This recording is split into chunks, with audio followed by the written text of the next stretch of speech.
belongs to the eucalyptus family, this tree right there, the single tree with the smooth bark. So you see there lots of nests. The nests belong to the weaver birds. Weaver birds, they live in that place. So we call here oropendola.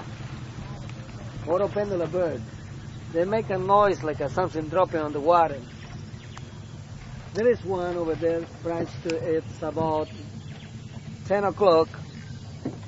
There's one, the branch where there those nests to the left. All right.